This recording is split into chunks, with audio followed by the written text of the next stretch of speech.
Hi hello నమస్తే welcome back. నేను మీ host అక్షర విహారీ.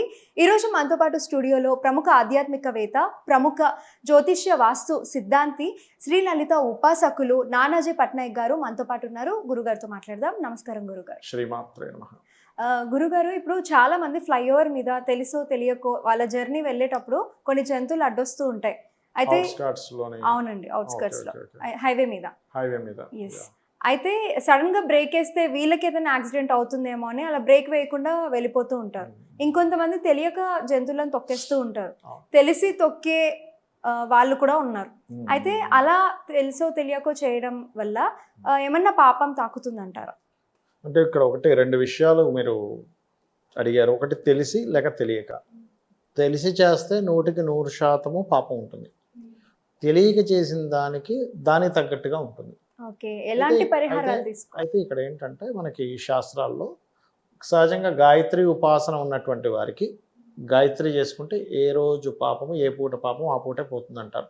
అంటే ఉదయం నుంచి మధ్యాహ్నం లోపల మనం ఏదో పాపం చేసాం అనుకోండి, ఉదాహరణ నడుస్తూ ఎన్నో కొన్ని చీమలు చచ్చిపోవచ్చు మన కాళ్ళ కింద, సంథింగ్ ఏదైనా కొన్ని కారణాల చేత మనకు తెలియకుండానే కొన్ని లక్షల సూక్ష్మ క్రిములు చచ్చిపోతుంటాయి మన ద్వారా, గాలి పీల్చుకునేటప్పుడు వదిలేటప్పుడు చెప్పలేం కదా. అలాంటి పాపాలు కూడా కొన్ని పోతాయి గాయత్రి చేసుకుంటే. ఒకటి సరే, గాయత్రి చేసుకునే అంత ఇది లేదు, గాయత్రి ఉపాసన తీసుకోలేదు, ఉపనయనం ఉండదు కొంతమందికి. అలాంటి వాళ్ళు ఏం చేయాలి అంటే రోజు నిద్ర లేచిన వెంటనే సూర్యుడికి నమస్కరించుకోవడము, అర్ఘ్యం వదలడం, సూర్యుడికి అర్ఘ్యం వదలడం వల్ల కూడా మీ పాపం తొలగిపోతుంది అని శాస్త్రం చెప్తుంది. అంటే మనం తెలిసో తెలియక చాలా చేస్తుంటాం కదా. అయితే మీరు ఇప్పుడు ఇందాక అడిగిన క్వశ్చన్, హైవే మీద వెళ్తున్నాము, కావాలని నువ్వు గుద్దలేదు, ఆ ప్రాణికి అక్కడ ప్రాణం పోయే యోగం ఉంది, సడన్గా వచ్చింది, అయిపోయింది. దానివల్ల నీకు పనిగట్టుకొని పాపం అనేటువంటిది ఉండదు.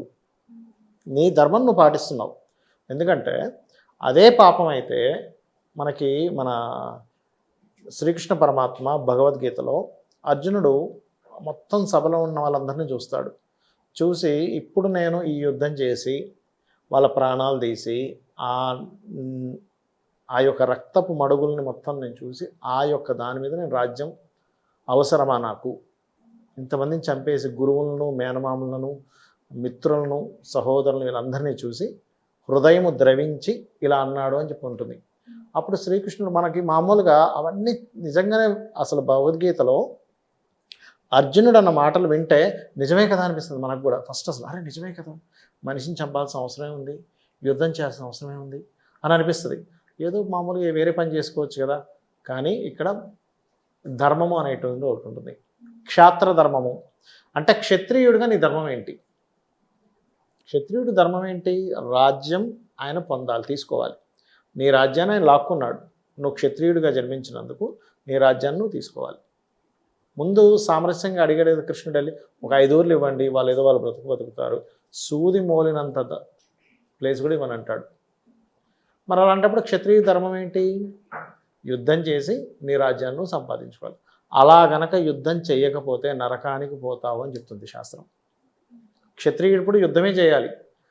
యుద్ధం చేయకుండా మంచం మీద పడి ఎవరు యుద్ధం చేస్తాడు, ఇంట్లో పడి చచ్చిపోతాడు, నరకానికి పోతాడు. అట్లాగే ఒక్కొక్క దానికి ఒక్కొక్క ధర్మం ఉంటుంది, గుర్తుపెట్టుకోండి. ఇప్పుడు ఒక మటన్ కొట్టే వ్యక్తి ఉన్నాడు, లేకపోతే ఒక చికెన్ కట్ చేసే వ్యక్తి ఉన్నాడు, ఆయన వృత్తే అది. అమ్మో నేను కోడిని కొయ్యాలా మేకను కొయ్యాలా అనుకుంటే అది నీ ధర్మం. నువ్వు దానివల్ల నీ ఫ్యామిలీని నువ్వు నడిపించుకుంటున్నావు, సరే, జీవనాధారం అది. అంటే ఇక్కడ ఏమిటంటే నీ ధర్మము నీ ఇది నువ్వు పాటించు, అంతేగాని అనవసరమైనటువంటి ఇవి మాట్లాడకూడదు. అలాగే నీ మట్టుకు నువ్వు వెళ్తున్నావు, ఏదో అడ్డం వచ్చింది. చాలామంది ఇట్లాంటి సెంటిమెంట్స్తో కొన్ని రోజుల పాటు బాధపడుతూ ఉంటారు. అయ్యో నేను ఆ రోజు వెళ్తుంటే సడన్గా ఒకటి వచ్చిందండి, సడన్గా గుద్దేసి ఏమవుతుందంట. అది దాని ప్రాణం అక్కడ పోవాలని రాసిపెట్టి నువ్వు పని కట్టుకొని నువ్వేమీ చంపలేదు కదా దాన్ని. ఇంకా ఇందాక నేను చెప్పినట్టుగా ఒక ప్రాణిని మనం ఏదైనా చేసినందుకు దాని కర్మ అనుభవిస్తాడు, మనిషి అనుభవించడం కాదు. కానీ నీ వృత్తి ఏదైనప్పుడు దట్ ఈస్ డిఫరెంట్ కేస్. ఇప్పుడు ఒక పురోహితుడు ఉన్నాడు అనుకోండి అమ్మ, అతను కోసుకొని తినకూడదు. ఎందుకు? ఆయన ధర్మం అది కాదు, ఆయన కర్మ అది కాదు, ఆయన వృత్తి అది కాదు. ఆయన వృత్తికి అది వ్యతిరేకం.